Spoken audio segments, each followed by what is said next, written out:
बिस्मिल्लाहिर्रहमानिर्रहीम, अस्सलाम वालेकुम। हमने पिछले मॉड्यूल्स के अंदर वेरिएबल्स की डिफरेंट टाइप्स को पढ़ा था। आज हम ये पढ़ेंगे कि इन वेरिएबल्स के दरमियान हम डेटा को एक्सचेंज कैसे कर सकते हैं।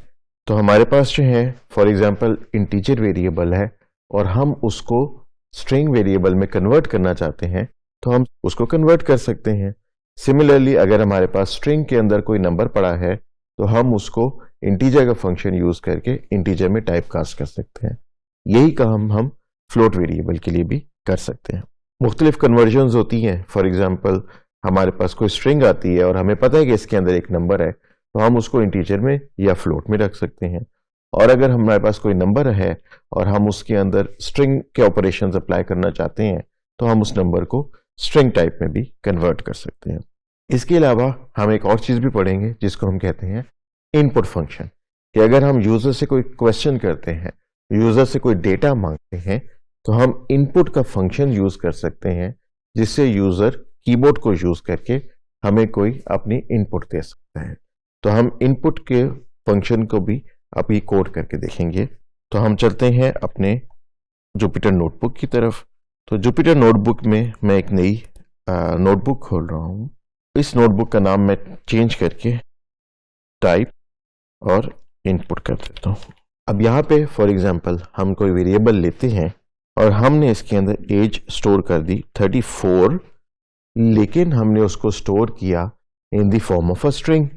ये हमें कैसे पता लगा? क्योंकि हमने उसको डबल कोट्स में डाला हुआ है। तो हम इसको एग्जीक्यूट करेंगे और हमारे पास स्ट्रिंग टाइप का एक वेरिएबल बन जाएगा। अगर हम इसको प्रिंट करें तो वो इसको एज अ स्ट्रिंग प्रिंट कर देगा। और अगर हम इसकी टाइप देखें तो वो हमें बता देगा कि इसकी टाइप स्ट्रिंग है। तो नेक्स्ट हम क्या काम करते हैं, हम इसको एज एन इंटीजर चलाने की कोशिश करते हैं। तो हम ये कहते हैं कि प्रिंट करो एज को, लेकिन उसको एक इंटीजर में कन्वर्ट करके प्रिंट करो।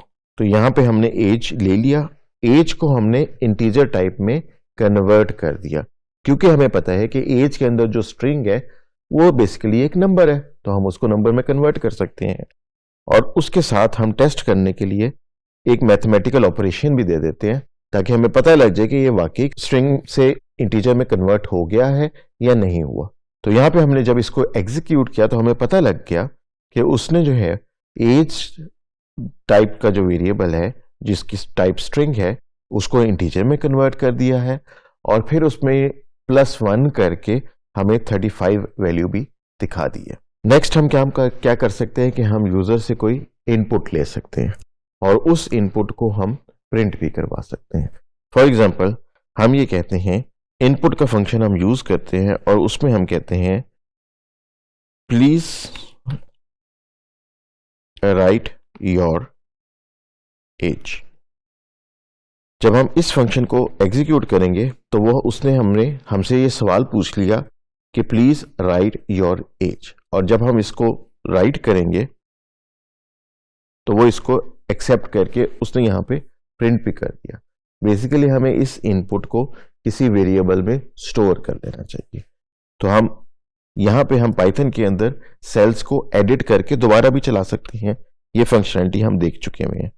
तो इधर हम एज के अंदर ये वाला वेरिएबल स्टोर करवाएंगे। इसको हम दोबारा एग्जीक्यूट करते हैं और हम देखते हैं कि अगर हम यहाँ पे एज एंटर कर दे 71 तो अब उसने 70 को प्रिंट नहीं किया क्योंकि हमने उसकी वैल्यू को एक वेरिएबल में स्टोर कर लिया। तो इनपुट का फंक्शन जब भी हम यूज करते हैं तो जो भी डेटा यूजर इनपुट करता है वो हमें स्ट्रिंग फॉर्म में मिलता है और वो इस वेरिएबल एज के अंदर इन स्ट्रिंग फॉर्म में ही यूज होगा। हम इसकी टाइप को प्रिंट अगर करें तो ये हमें पता लग गया कि ये स्ट्रिंग टाइप का वेरिएबल है। और अगर हम इसको इंटीजर टाइप में कन्वर्ट करना चाहते हैं तो हम क्या लिखेंगे,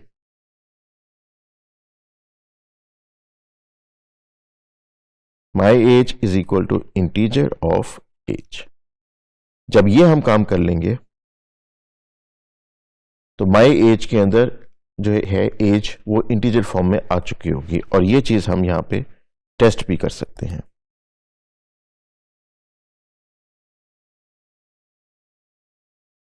तो यहाँ पे हम ये देख सकते हैं कि उसने माई एज जो है उसकी टाइप को इंटीजर रखा, क्योंकि हमने उसे ये कहा कि एज जो है जिसमें स्ट्रिंग वैल्यू पड़ी है उसको इंटीजर में कन्वर्ट करके फिर माई एज में डालना।